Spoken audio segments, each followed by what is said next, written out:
Hello, everybody. Welcome to the Roundtable Podcast, the podcast where we talk about what we want, when we want. And today, this is going to be a shock to our listeners. What we want to talk about is movies. They're entertaining. Things move up there on the silver screen. Pictures, actually. They're pictures in motion. Pictures? Well, Jake, One might even call them motion pictures. What I would say is that it's a series of static images shown at 24 frames a second, creating the illusion of motion, my good sir. Why do we call them motion pictures? It's not a bad idea. What do you think, Ben?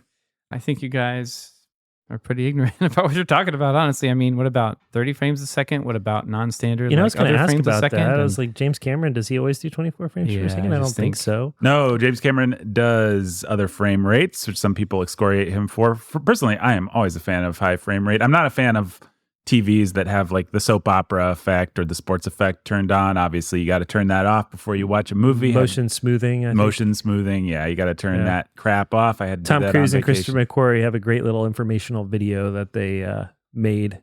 Yes, they because do. they do not want you to watch their Mission Impossible movies So with that motion smoothing crap on. just to show how totally ignorant I am of certain things that go on in the world that I don't care about. I'm like Sherlock Holmes in that one episode of the Benedict Cumberbatch show where he doesn't know that the earth revolves around the sun because it wasn't useful to his intellectual pursuits, because he's just so smart that he has to discard certain things. That's me, obviously. So did Tom Cruise do something for the Olympics? Yeah, he did. Yeah, he had this whole thing plotted out where he had pre-recorded himself skydiving like onto the Hollywood sign, since the next Olympics in 2028 is going to be in LA. Oh, And he did a stunt where he basically rappelled into this, down from like the heights above the stadium down to the bottom of the stadium, grabbed the fire, and then, ran off. And then the video cut of him flying on a plane. And I didn't actually watch it. I knew it was going to happen before it happened. I'd seen something about it somewhere. I don't know.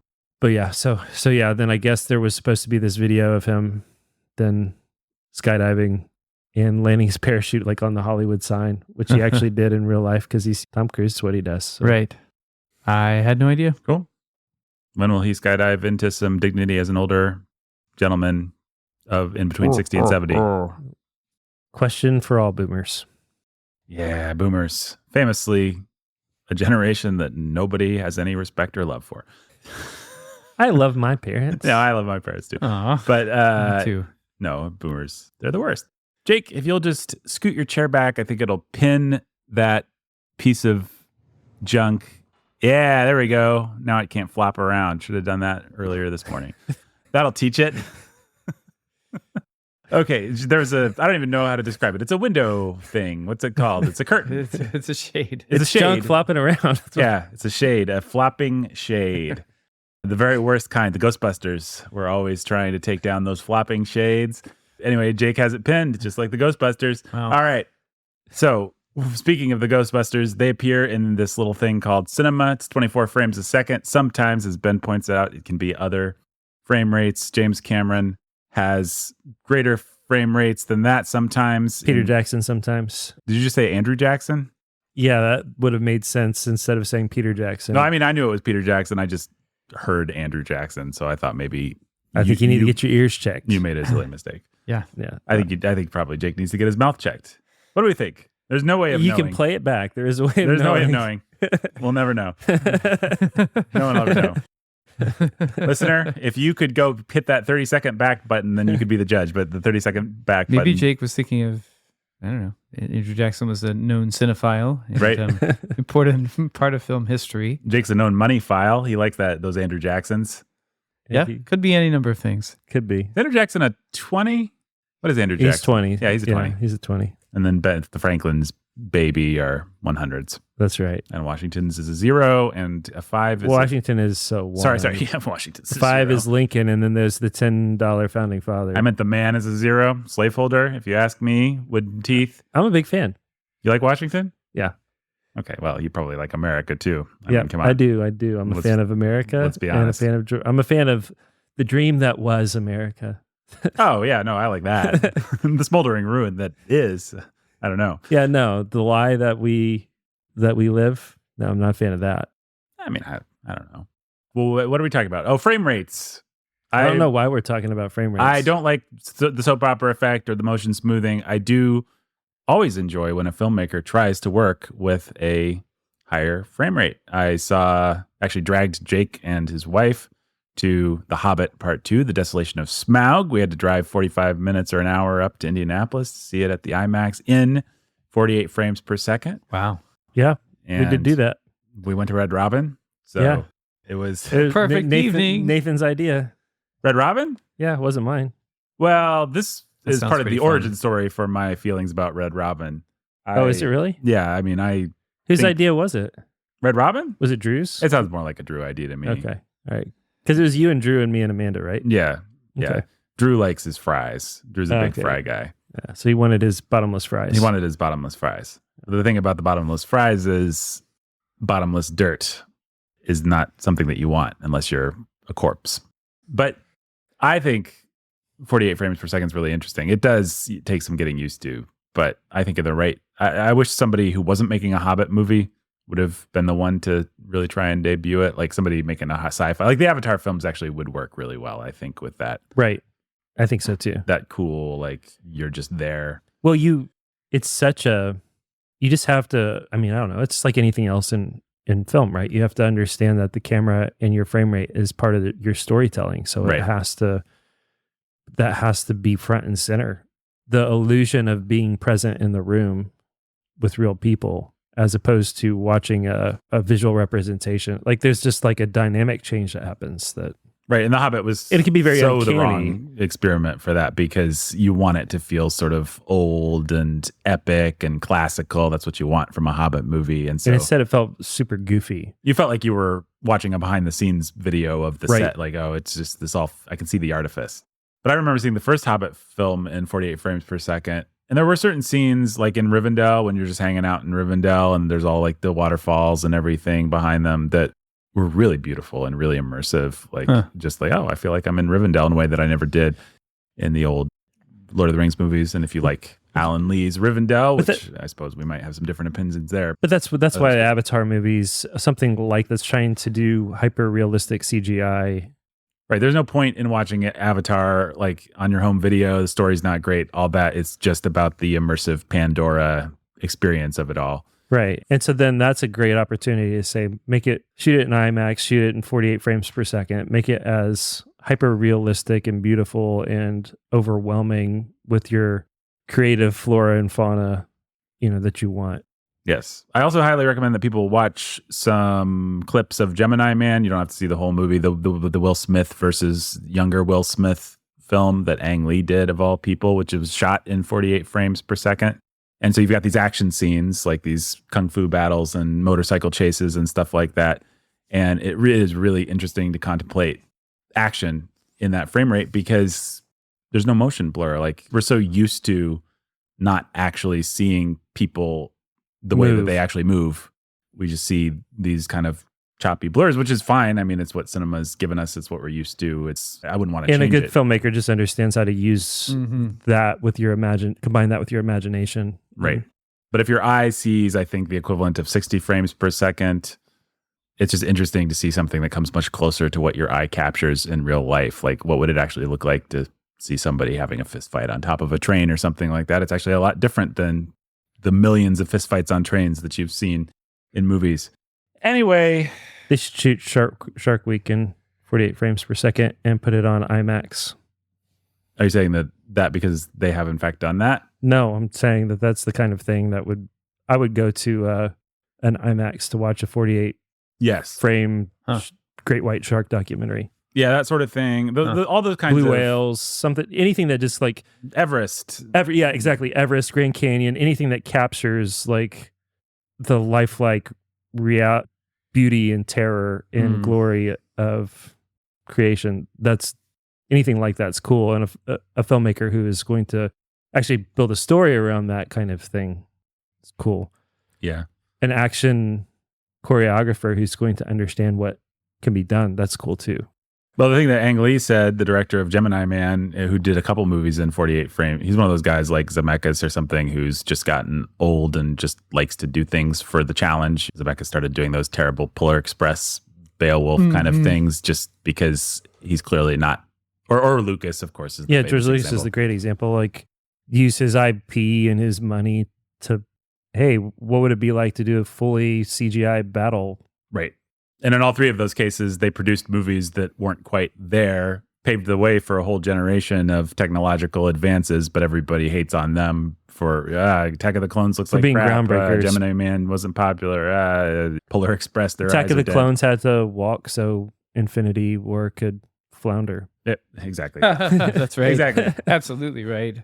But what Ang Lee said about shooting in 48 frames per second is he's like, Will Smith finally figured out how to perform as an actor in 48 frames per second, but a lot of my actors didn't, and I didn't. And it took what I realized by the end of it is we have to totally reorient ourselves to what performance means, the kinds of things that a camera is going to capture, what kinds of close-ups.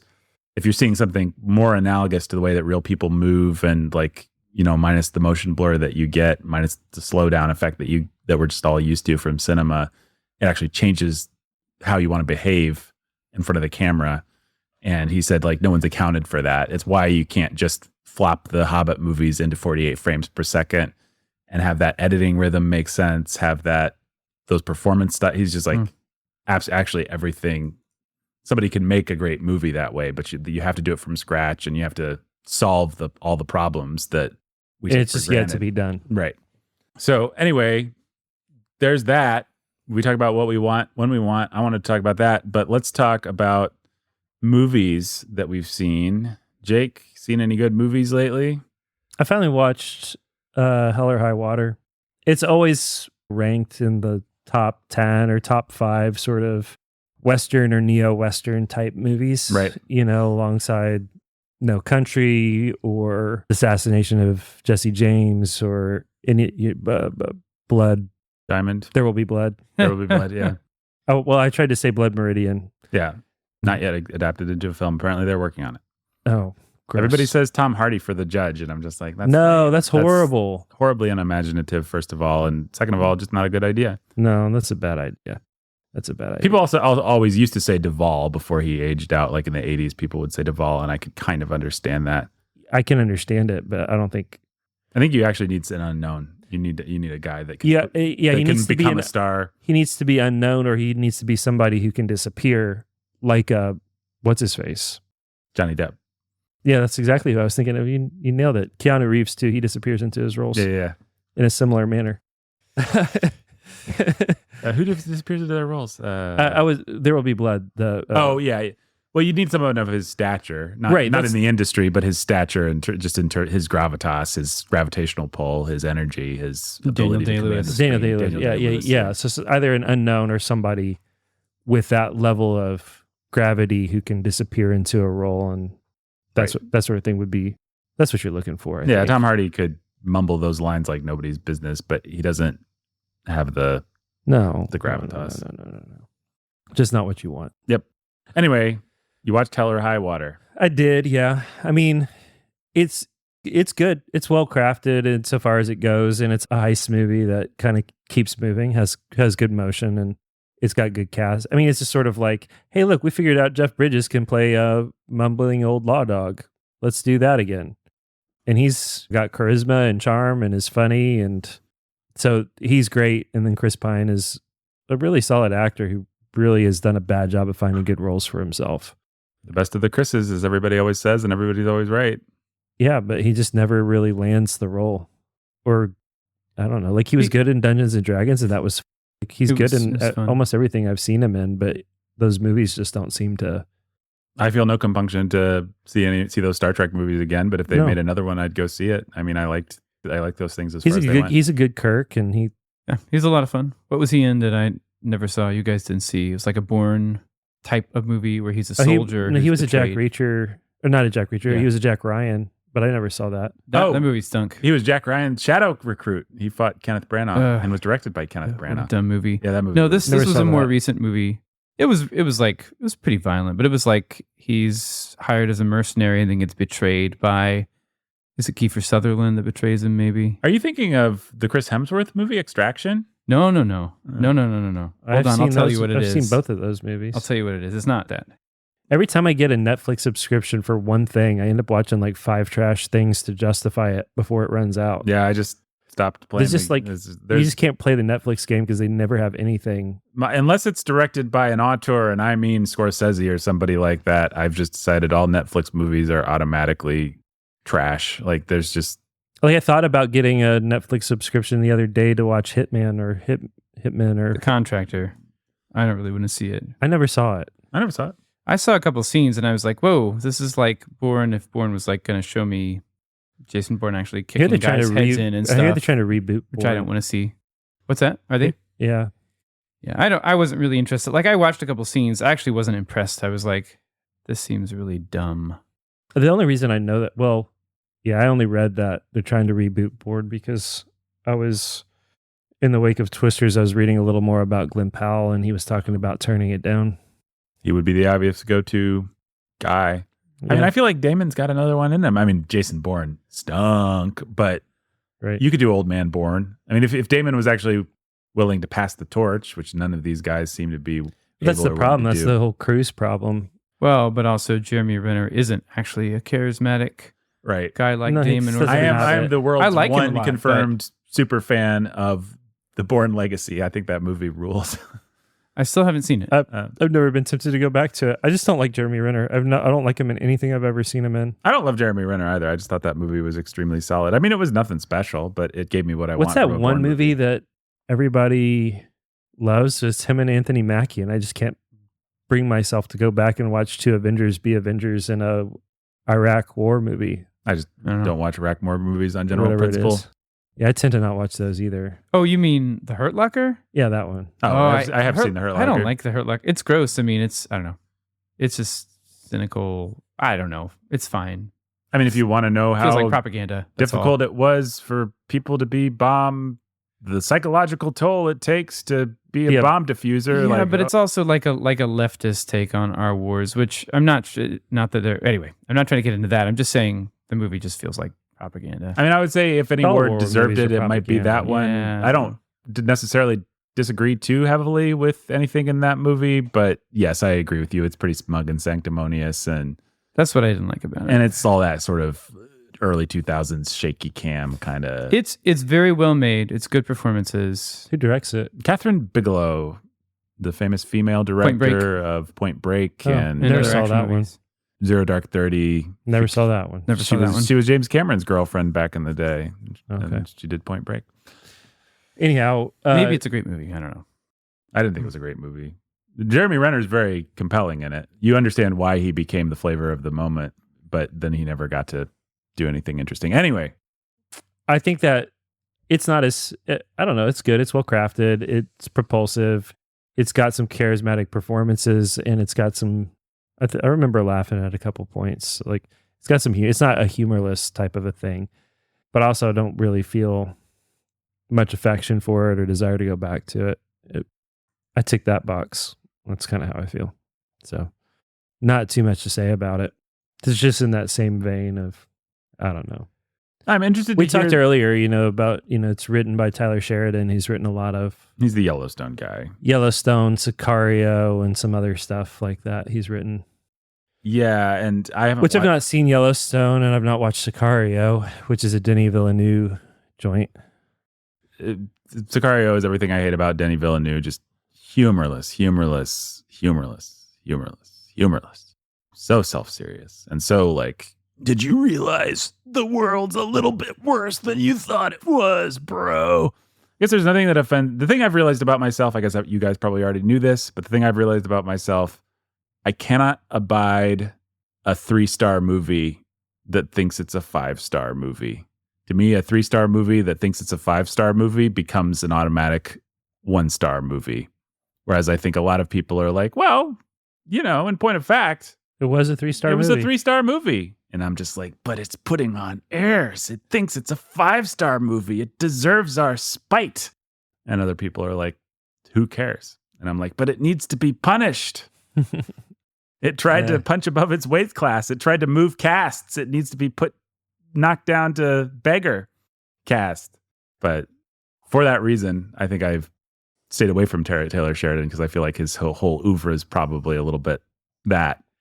Yellowstone certainly feels like, from the little bit that I know of it, that sort of thing. And the fact that it has Costner, he's the king of, I think I'm making 5 stars, but really I'm making 2 stars. Yeah, I mean, Costner and Villeneuve are going to make everything feel extra that.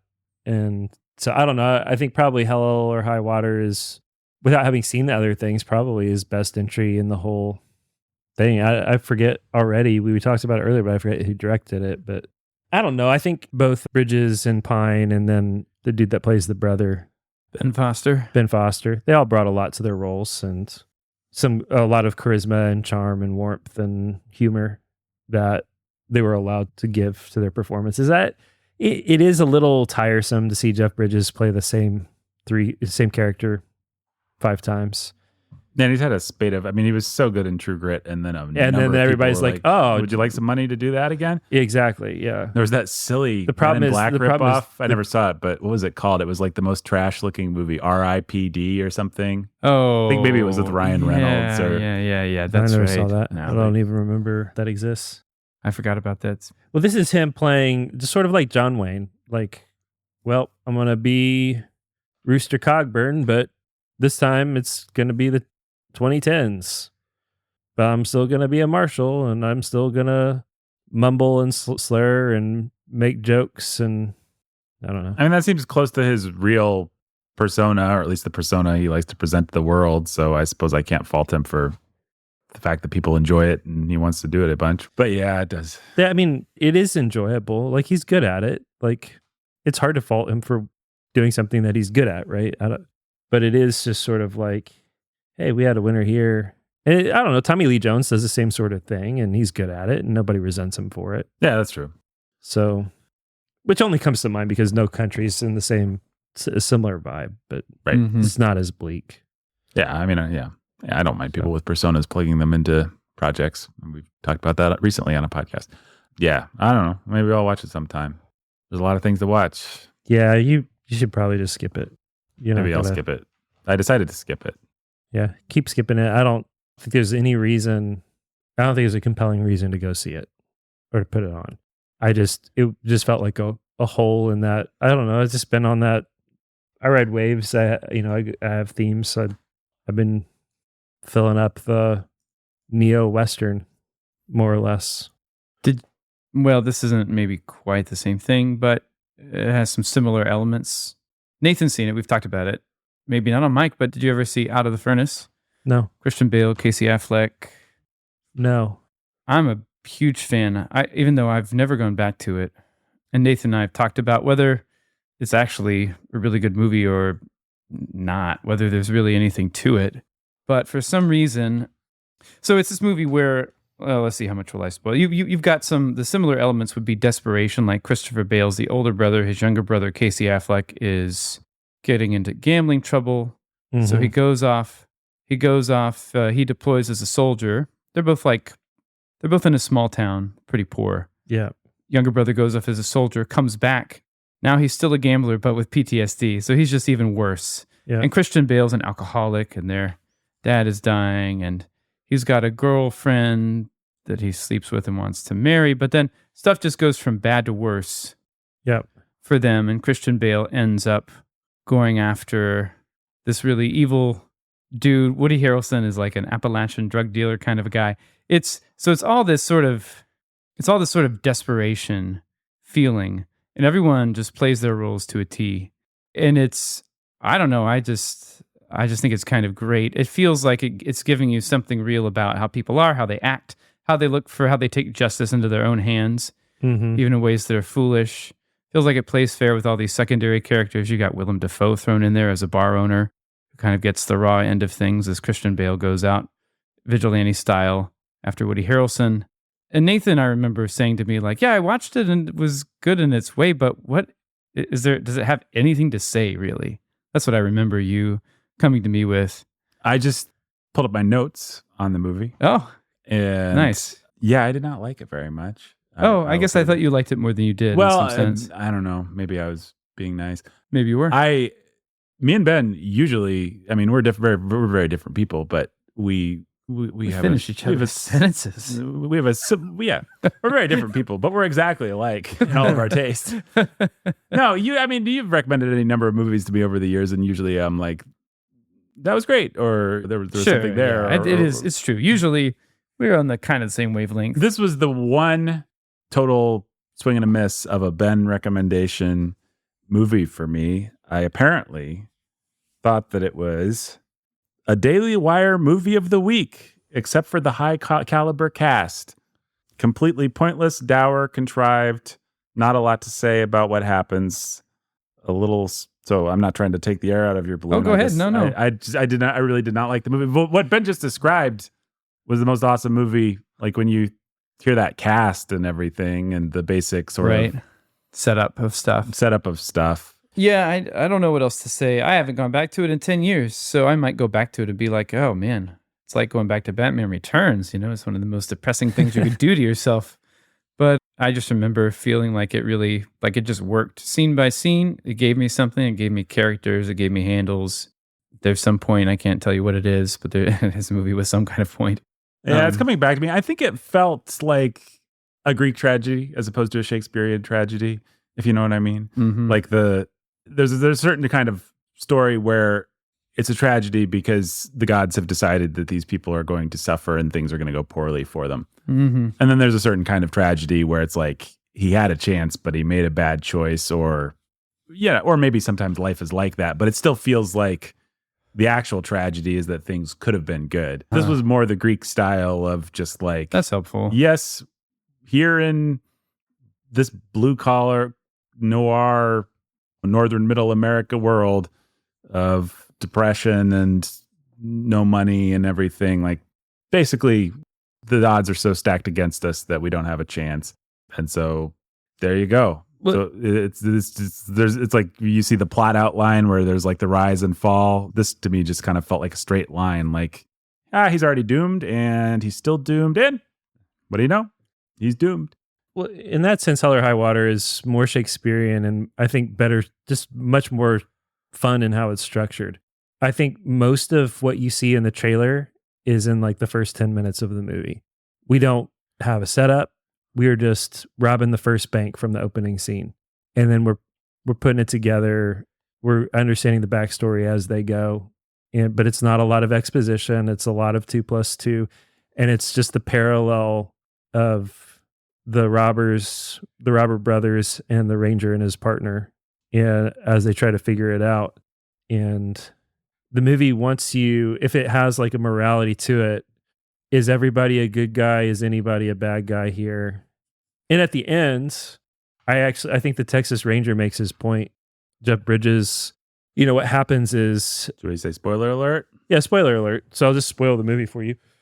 You have two brothers who grew up in poverty, and the banks are mom's had medical bills, and the bank's trying to foreclose and repossess the family land, which they know has oil on it. Everybody knows it has oil on it. And they have like a couple weeks to get $40,000. And so they're doing like petty bank robbery. They're just going to these small towns with like one teller and robbing cash registers for loose. It's really well crafted. They're just getting loose bills. They're not doing anything that could be marked. They're just trying to raise as Jeff Bridges put it, a certain sum of money. They're not trying to hurt anybody, not trying to kill anybody, not trying to be in a situation where they're taken from the bank that screwed over their mom, and then they're going to pay that bank back with its own money. And then Chris Pine is going to then use that to set up a trust to take care of his kids and his estranged wife for life so that they don't have to grow up poor the way they did.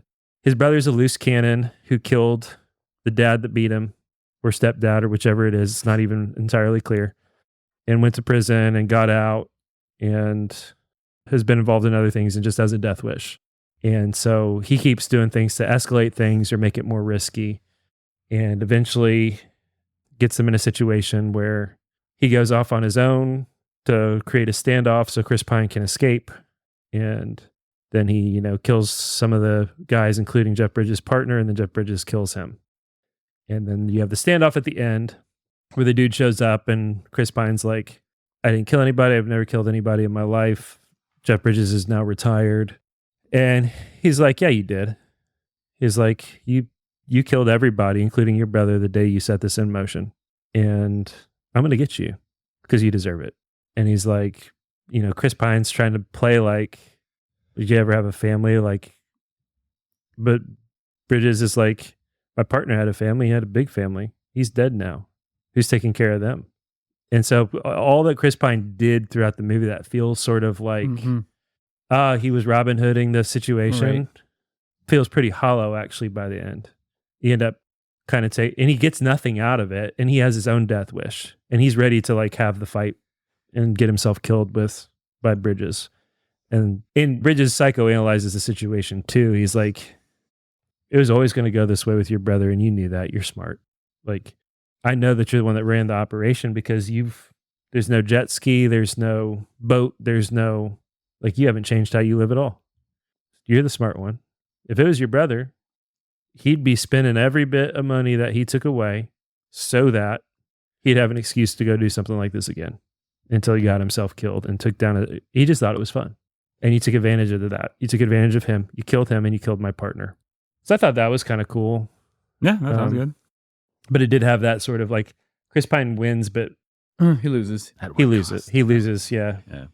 He doesn't get the wife back. The kids don't especially like him. His brother's dead.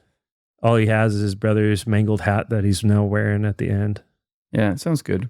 And sounds good. Yeah. It's well crafted. It's well structured. It's well designed. It's smart. It's fun. It's propulsive. It's always got some heist thing going on. It's the loose cannon brothers always doing, like, even how they launder the money they steal. They immediately take it to, like, all of that stuff is smart. Like, he's got seven different banks with one teller in small town, rural Texas. He's got 7 different getaway cars. He's got 7 different excavated plots. They're going to use a car. They're going to rob the bank. They're going to bury the car right away. They only have cash and small bills. They're going to immediately take it to a casino, play a little bit of poker, then cash out the chips for all new bills and say that it was their casino winnings, which they can't be. It has a lot of little fun, smart things like that. It doesn't quite make sense that the Rangers give up on Chris Pine's character. It's contrived at the end so that you could have that scene. And that's pretty stupid, but anyhow, I'm convincing people to watch this movie, and I don't know that that's a good thing, but yeah. Well, if you see Out of the Furnace, we can talk about that. Maybe you'll take Nathan's point of view. I mean, he is right in that it is like, instead of what you're describing, Jake, it is more of like, they're trapped in a system. They're trapped in a little world, a little bubble where, I mean, Christian Bale does have agency.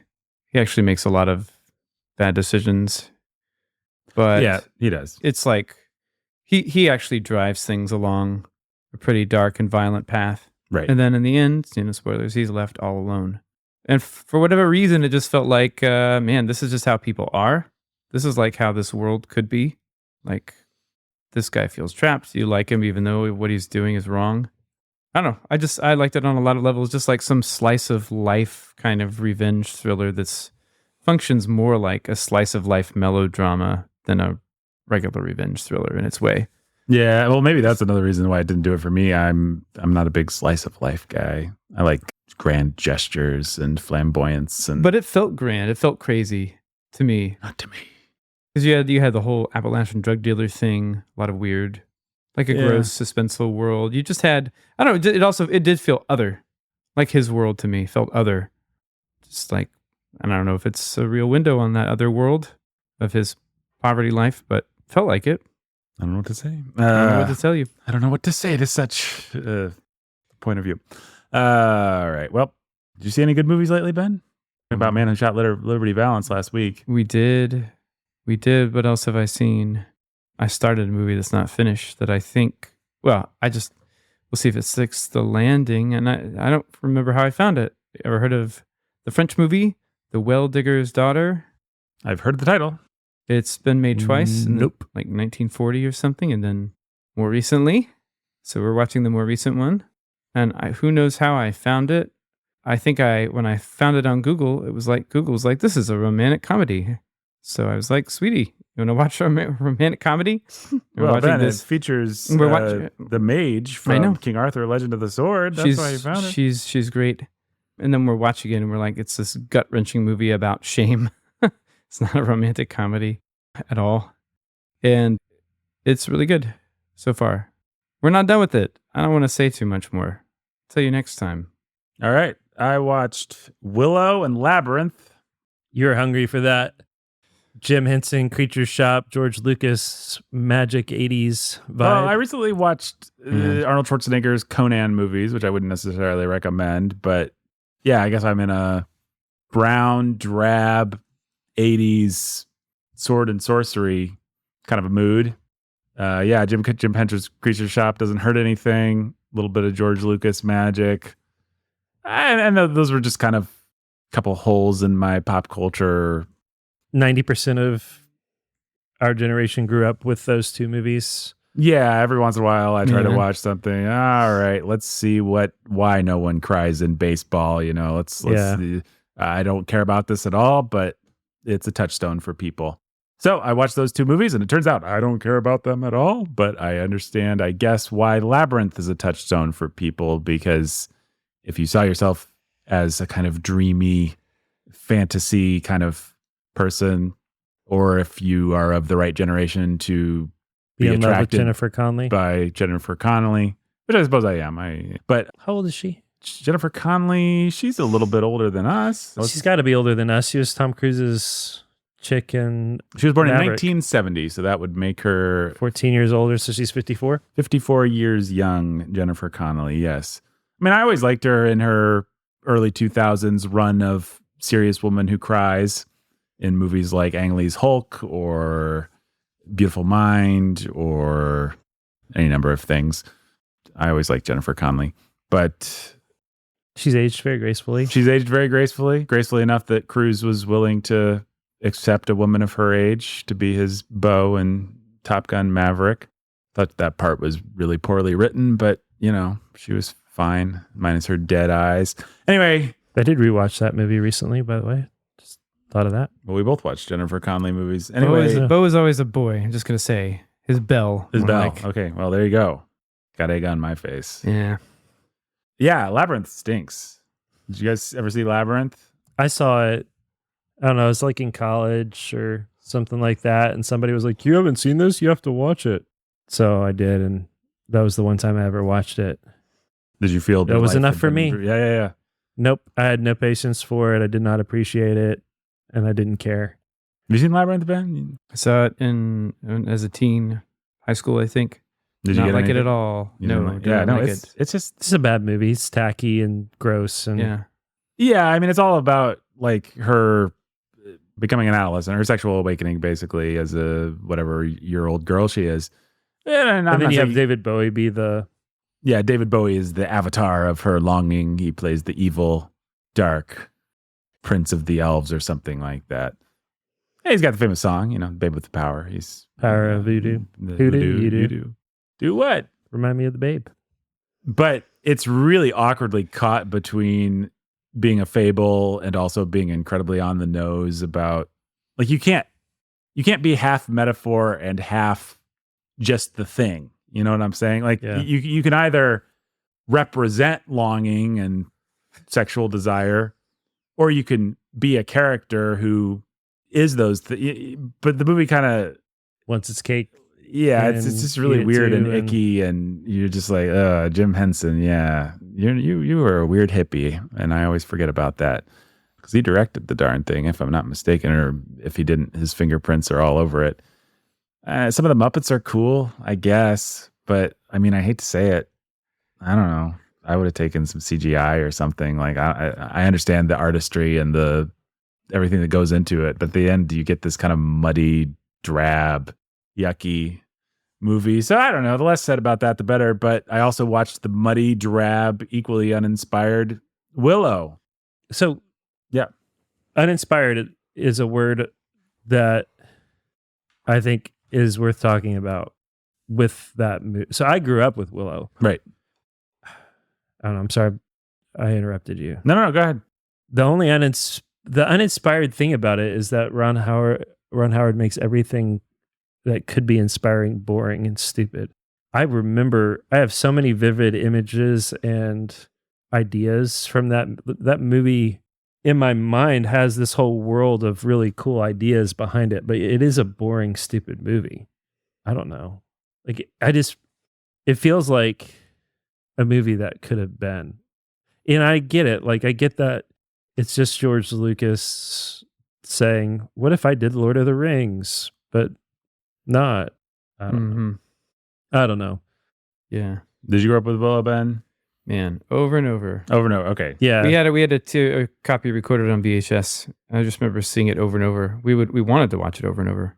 Yeah, I like to watch it. It was one of those movies that was like, I always felt like in later years, it was like, there's a lot of movies that are like something for daddy, as you like to put it. This was something for mommy. Like, Yeah, it sure is, man. And so Val Kilmer spends half the movie shirtless. yeah. And so it's just like, okay, we'll watch a cool movie with sorcery and magic and stuff.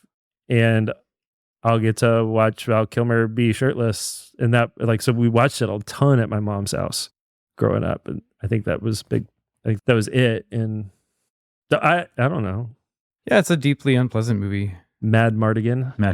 Yeah. I mean, Mad Mardigan is...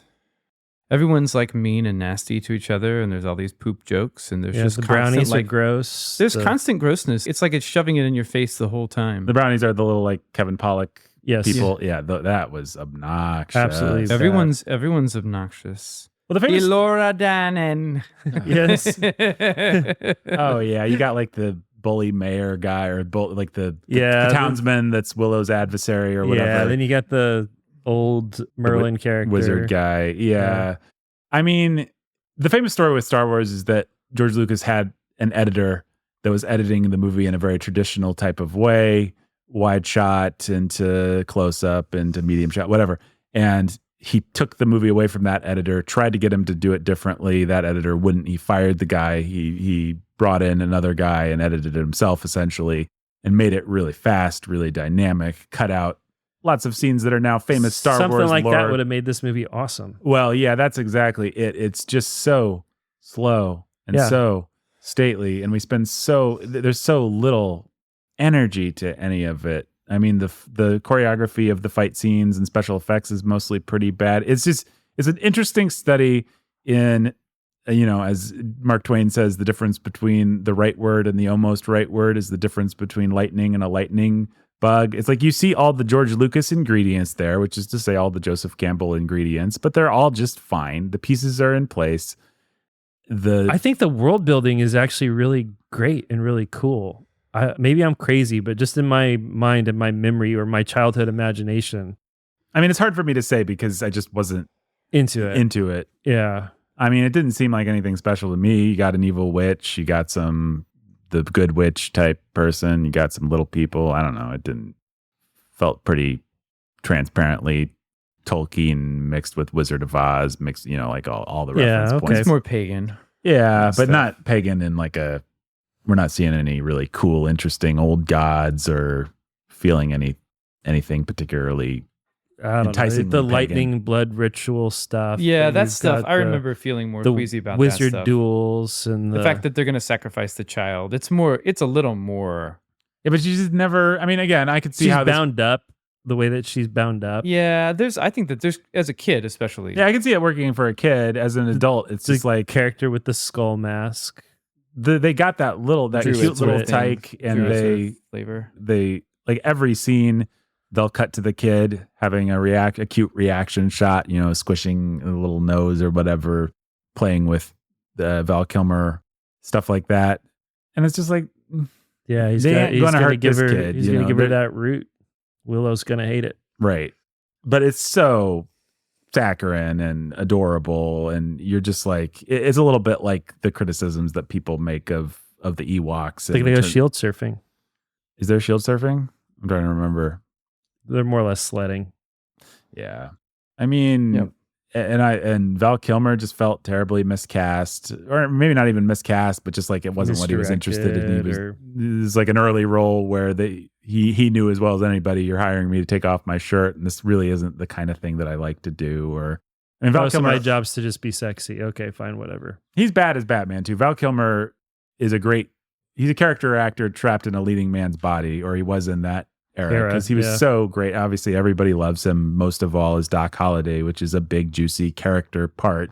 Yeah. But anytime he has to just play the hero, I've wanted to see he's Kiss bad. Kiss Bang Bang or whatever that is. he's very funny in that. I've seen clips of him being hilarious in that and thought, Yeah, that's not a great. I mean, it's like standard it's quippy Shane Black nonsense. But Shane Black writes Robert Downey Jr. Val Kilmer movie just sounds like my it's something got, I'd have a ton of fun with, and I don't know why I've never seen it, but it's got certain quippy lines that have lived in my head ever since I saw the movie, and I only saw it once. There's a part where Val Kilmer is mad at Robert Downey Jr. for screwing something up, and he says, "Do you know what you see in the dictionary? Yeah, if you look up the word idiot in the dictionary, and a Robert picture of Downey me. Jr. said, a picture of me. No, a definition of the word idiot, which you are." Which perfectly describes you, or something like that. yeah. Yeah. I've seen that clip multiple times.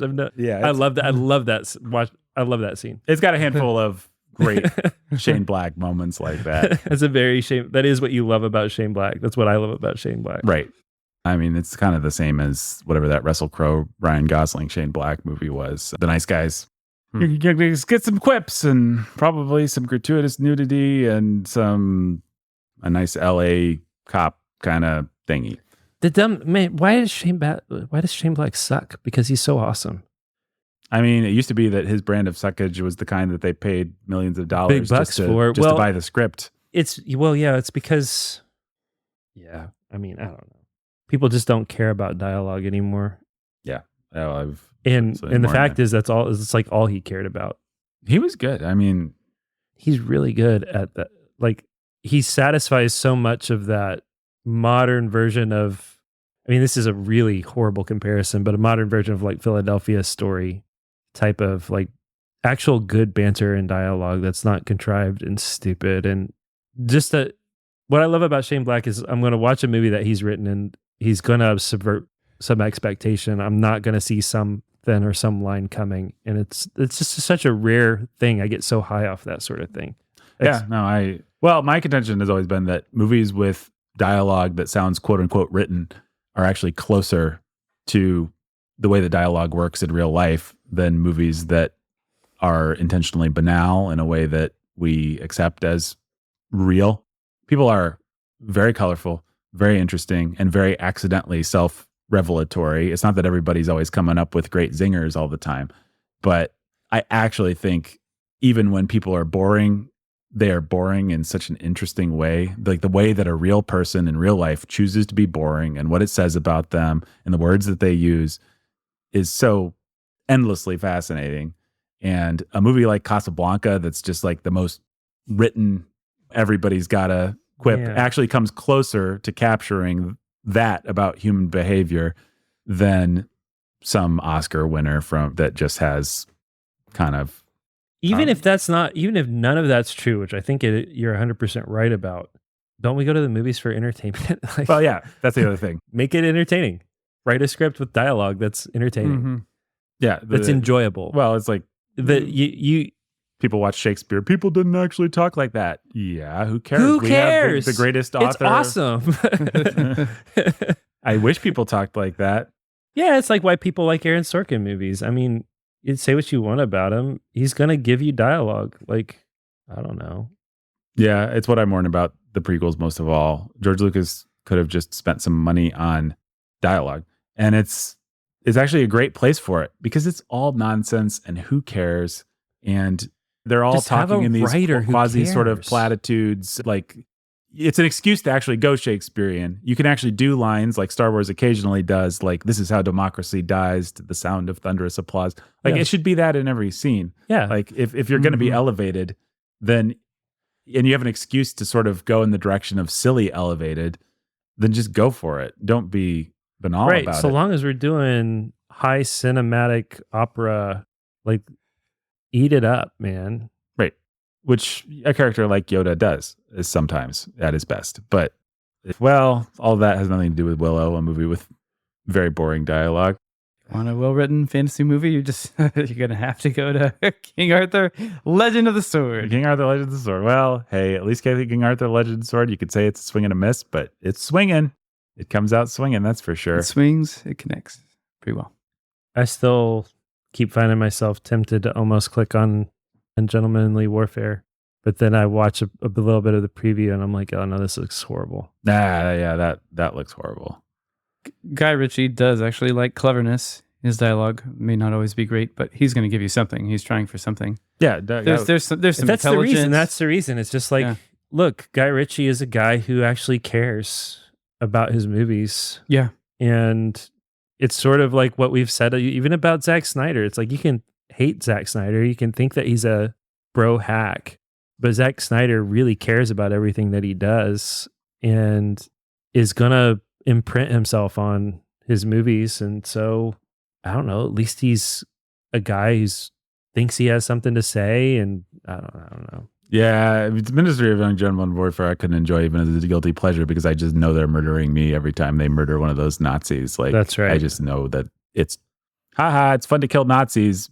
But what they mean is me. It's fun to kill us right-leaning Christians who we call Nazi. Like, I just feel like a movie like that is desensitizing people and training people very explicitly. And you see people that are stupid enough to just say it. Like, this is a fun movie to imagine doing the Trump supporters. You know, exactly. You see that all the time. Yeah. And then it gets like 500 likes when somebody says something like that. It's like, there are people that would really like to murder us. So I just can't have too much fun with a movie about murdering us. And that doesn't mean that I like the Nazis. Insert Norm Macdonald joke here. Yeah. All right. So Willow was slow and uninvolving. Anything else you guys want to say about Willow? No. Women Sorry. like Mad Mardigan. Yep. Those trolls are scary. Oh, okay. One other thing we can talk about. Gladiator. I rewatched Gladiator for the first time. My wife had never seen it. What? And she was like, we should watch Gladiator. I was like, all right, I guess. I was not sure what I'd been for. Now, Gladiator is the movie, I believe, along with Ocean's 11 and a handful of other things. Road to Perdition would be one that I saw many, many times in the theaters, like just because we had a $2 theater in our town at the time. And that was like when I was going to the movies every weekend, and it just would be like, well, there's not a good new movie this weekend. If there was, or even something halfway decent, like I was seeing everything, Ashley Judd would have a new thriller with Morgan Freeman. I'd go see it as like that era of my life. Right. But also it was just like, if there's nothing playing, we're still going to see something. So let's see Gladiator for the 40th time. So yeah, Ocean's 11, Road to Perdition, and Gladiator are three movies, neither of which I think is a classic. Maybe Ocean's 11 actually comes the closest to just talk about a movie with some good dialogue and just a really snappy, cleverly made movie. I haven't watched it since that era though. But anyway, you sounded like you had an Ocean's 11 thought there. No, I actually have I think that Gladiator is a classic, but only because it fits, not because it's a great movie, but because it fits so neatly into a felt need and desire. It's the reason you saw it so many times as a teenage boy. Which is? It does such a nice job of towing the line of wanton brutality as a noble endeavor. Yeah. I mean, it just like all that teen boy, it's strength and honor and my family, but also Russell Crowe's excoriating us for being entertained, which is giving us an excuse as a viewer to actually be entertained by the very things that he excoriates. Just all the dumb stuff like that plays really well and like hits and really hit with you, including him lopping off the dude's head and whatever, and finally getting his justice and then passing on to the after. All that stuff. Like, there are very few movies. Well, first he stabs the guy with two swords, and then he lops off his head with the very swords that were sticking out of his chest. It's like the coolest. It's very cool. It's very cool. So all that stuff, like, there are very few movies that sort of toe that line that you can feel pretty good about showing to your teenage boys. It's like the sexuality is not really, I mean, there's the moment with there's like the brother-sister stuff. The brother-sister stuff. And I did fast forward. That was pretty easy. But that was really easy. Yeah. But it's like, in terms of slotting into that sort of, what do you want to show your 13, 14-year-old boy that he'll or 15 or even 16, he'll think is cool, that you don't have to feel too bad about, but you can also be like, this is a boys' night type of a movie. I just aren't that many things that are good, or at least passably good enough. Like, what are you going to show them? The Patriot? You're going to show them Braveheart's going to have stuff that you're not going to want to like. Yeah, but Braveheart's longer and more dour. I mean, for a generation, if you were just a couple years older, you'd be saying the same thing about Braveheart. That is the Gen X answer to the question, I think. Yeah, probably, but I like Gladiator better. Yeah, I do too. Braveheart's also just grosser. I mean, right. The gore is actually extreme. Right. And it's got some dirty things, and it's got some more sexuality in it. That's just like, it's too much. Yeah. It's too much. Gladiator doesn't make you feel that bad or gross, actually, about it. And I don't know. I just wish there were more movies that kind of hit that sweet spot for teen boys. All I've got is toddler girls. I'm not going to be showing them Gladiator anytime soon. They got to turn at least 5, I'd say. Ben, what is your history with Gladiator / previous feelings versus current feelings on Gladiator? I have no current feelings. I have no desire to go back to it, really. Did you watch it a bunch and like it? I think I watched it several times. Saw it in the theater at least once. Loved it. It was a favorite for a time, for sure. I can't remember exactly how long. But my stand-in for like super favorite Uber movie of all time as a teenage boy, well, it was Gladiator, it was Independence Day, but then really it was The Matrix. Yeah. And that was like the end all be all for a while for me. I would track. So those are the 3 movies. I would track those. I would add Jurassic Park. In Jurassic Park. That one I wasn't able to get to see it till much later and just on video. So those 3 in Jurassic Park, and then when you're ready for Jaws, but okay, so take the Spielberg of it all out. Yeah, I think you have to, because if you're going to introduce Jaws, then you got to talk about Raiders and Last Crusade, E.T. and then all that stuff, and then that's just like, okay, there's the Spielberg oeuvre. Mm-hmm. But can you, of those 3, of Independence Day, Gladiator, and The Matrix, the one you feel worst about showing your kid is The Matrix, right? And then, okay, Independence Day's fun and fine.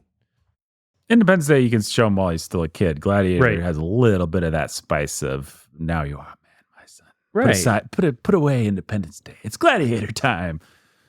Yeah, and it just doesn't feel as bad. You know, I will say, when you mentioned The Patriot, boy, I wish that was a good movie. There are things that are really good about it, but it's trash. It is a trash absolute movie. garbage. It's a horrible it movie. It has nothing to say about history. It's rampantly and virulently anti-historically, way too violent, like anti-historical. But man, Mel Gibson is such a good actor, and he's so likable. And it's right at the time where Heath Ledger's making his turn into being able to prove he can act. If you could strip the sort of revenge narrative, like all the Mel Gibson kink of it all, out of that movie, I mean, I'd even be okay with the awesome like scene where he axe butchers the guys to rescue his son, but you just don't want the whole thing to be driven by this cartoonishly evil villain who's going to burn churches full of children and stuff. Right. It's just like, that's not what the Revolutionary War, I'm sorry, they were the bad guys, sure, but that's not it. That's not what this whole thing was about. If you could just anchor that movie to a quasi sort of historical narrative that was fun, then you'd have a lot of, like, that movie sort of does the John Wayne thing of like, we like this community and they're having fun and she put ink in his coffee and like all the little side stories and Mel Gibson falling in love and stuff. It's all real corny, but it's kind of cute and likable. It's just too bad. The little girl talks. Like, that could be a great, kind of trash 15-year-old movie, but it could be, but I mean, there's a reason why I've never wanted to pull the trigger on that. And there's a reason why I would probably rather just do Gladiator again if we had the opportunity, or Independence Day. But Gladiator's the one where it's like the little boys and the girls are gone somewhere. Right. Putting the little boys to bed. Do something that feels really, I don't know. Well, I didn't know how I was going to like it. I mean, I saw it a bunch and then I never went back to it for some reason. I think partially because I was like, I just know this isn't going to hold up. The special effects aren't going to hold up. The action scenes aren't going to hold up. The Hans Zimmer music's not going to hold up. Just like everything that felt fresh about that movie got absorbed into pop culture heavily. I mean, that movie was chewed so up, influential. spat out. We always talk about run the into the Warbling ground. Lady. I think that was the original ethnic Warbling Lady movie. Yep. And the Hans Zimmer theme is like so close to the Pirates of the Caribbean theme. A theme that I It don't is. like. I've always been a Pirates of the Caribbean hater, the only one. I didn't realize that until we rewatched it.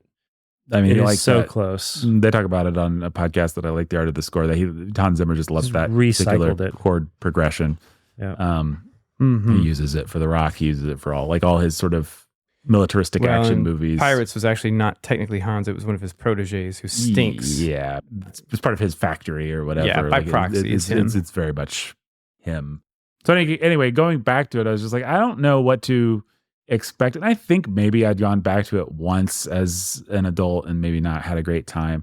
But I wanted to watch it. It felt harmless, so we turned it on, and I had that nice full circle thing where you really like a thing and then you age out of the thing and you're too good for the thing, and then you finally come back to the thing and you're like, okay, I can relax. I'm not threatened by what's bad about this anymore.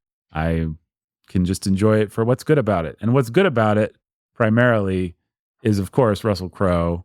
What a star performance. Yeah. What a charismatic guy. What a perfect Absolute time, megawatt stardom. just like the sun shone on Russell Crowe. He was in the right time, in the right place with the right role, and he's just great. And I can still enter into being 15-year-old Nathan or whatever I was through that. Like, just, I like this guy. I like this hero. I want to follow him to the ends of the earth. I wish I was his gladiator protege friend, dude. Like, he is so magnetic. Strength and honor. What we do in life echoes in eternity.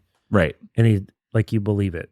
And then he's surrounded by a bunch of actors from the Royal Shakespeare Company having fun hamming it up, and they're all great. Richard Harris is awesome. Really great as Marcus Aurelius. Joaquin Phoenix eats up the screen every time he has Joaquin Phoenix is also the big star breakout of that movie, and he's perfect as the slimy little worm with the hair lip, which nobody does better than Joaquin Phoenix. Yeah.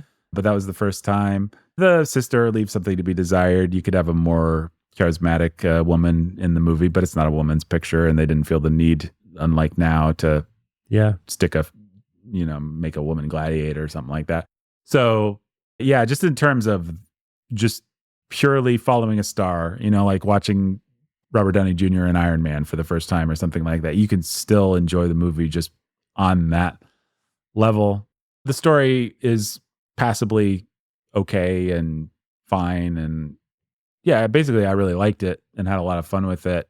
I mean, it was interesting to watch it now and realize how kind of slapdash it is, in terms of, like, you can tell that the movie, maybe it was because I knew this was true, but I know that movie was one of those ones that they started with barely a script and kind of made it up as they went along. And you can just, and Oliver Reed, the guy, And then he dies. He dies, and it's just And like, they just have to backfill all that stuff. watching it now, you can see all the seams. You can see how it's like, we are just flying by the seat of our pants and making stuff up and cobbling together actors. And we had Richard Harris. It's like one of the most jumbled movies in that way that I think I've seen in a long time. And it may be that your average non-cinephile, just likes to watch a movie every once in a while person, wouldn't pick up on that. I'm not trying to give myself airs. I'm just saying I think a lot of people would just watch Gladiator and be like, that was fun. But I was sort of clocking how ridiculously they were pulling something together this whole movie. And that was actually kind of fun. Like, it was kind of exhilarating. It's like, oh, they're actually getting away with this. Like, this is stupid. Like, Joaquin Phoenix is going to suddenly turn on a dime and put himself in the gladiator ring with like none of this should work. None of it makes sense. None of this should make sense. But they totally pull it off. They just, on a scene by scene basis, they just keep making it work against all odds. It's just one of those movies where everything went right. I don't think the action particularly holds up, which was too bad. There's at least one action scene that's a total swing and a miss. I think the first gladiator fight, the first, like, in the sands of Egypt or wherever he ends up, is pretty lame. And it's got a lot of that queasy cam. We're not going to give you any geography. There's still some beats that are cool. His fight with the guy with the famous face mask, that's pretty cool. Yeah. That was cool. The chariot female archer fight was okay. And the big battle with the barbarians was okay. It's even there, it's just really interesting. It's like, is this Ridley Scott's really grungy sort of anti following the rules period. It's like he's always crossing the line and the geography is really weird. And you're like, is he just doing more of a Tony Scott thing here on purpose? Or is the movie just that cobbled together? It's like really breaking the rules, even by that era's sort of going into the Bourne and type stuff standards. So I don't know. It was an interesting movie. I enjoyed it. I feel like I should be able to pull all this together into some profound thought about why it works as well as it does. But I just think it works as well as it does because they got lucky with Russell Crowe being the right age, the right level of hunger, the right man. It never loses that sort of testosterone driven propulsion that in and of itself, charisma, however you want to put it. Right.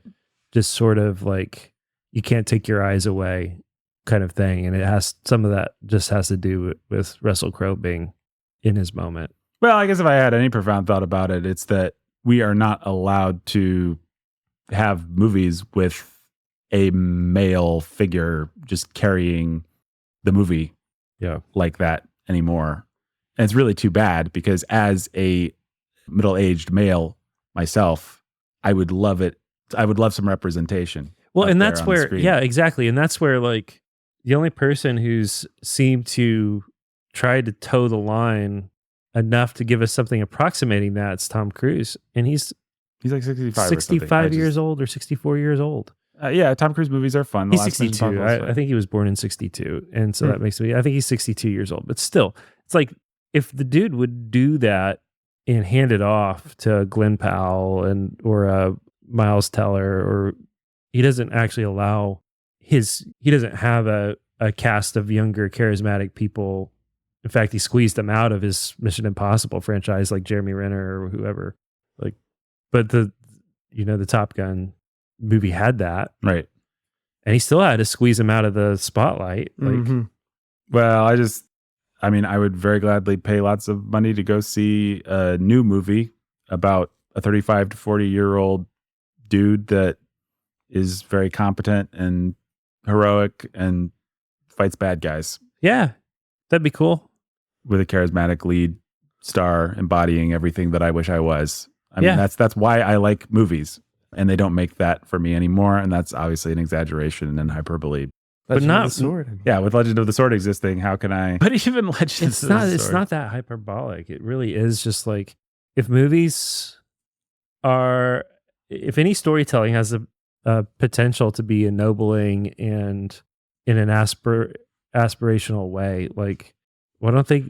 It'd be really nice to have somebody to be inspired to live up to in any way that would represent somebody we could actually look up, be inspired by. Right. Find, hey, I'd like to have that kind of strength or integrity or courage or guts, or this makes me want to be a better man or a better husband or a better father or a better leader. Or, well, as much as I probably liked Gladiator for the bloodshed and all kinds of stuff, I had it's embarrassing to say, but I had a Maximus poster on my wall for a while as a teenage boy that said strength and honor and had him like kneeling in the dust of doing the hand thing. And I think ultimately what I responded to, lots of movies you can go to where people lop heads off. That's all you want. Maybe Sleepy Hollow would have been my favorite movie. But the reason that one was because you had this character that did embody those virtues. Yeah. And you wanted to be that guy. Yeah. And you don't get much of that anymore. And that makes me sad. Yeah. And that's why Mel Gibson would never actually scratch that itch, because it's all vengeance. Yeah. Braveheart comes the closest because Braveheart kind of is allowed to stand for freedom after he gets his initial revenge. And if you think about Gladiator, it is vengeance. It is vengeance.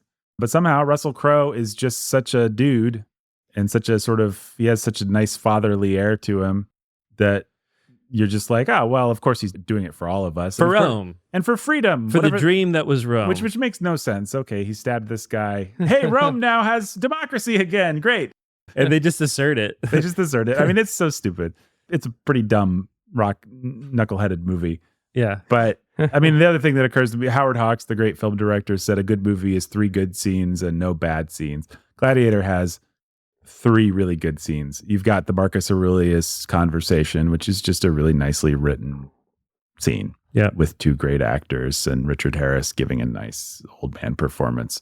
You've got, of course, the iconic chill-inducing "My name is blah blah blah blah Yep. blah" thing, which still plays like gangs. Don't pretend like you can't quote it. I mean, he's the governor of the Felix Legions. I don't know. I can't quote it, but I know he's father of a murdered wife and husband of a murdered son.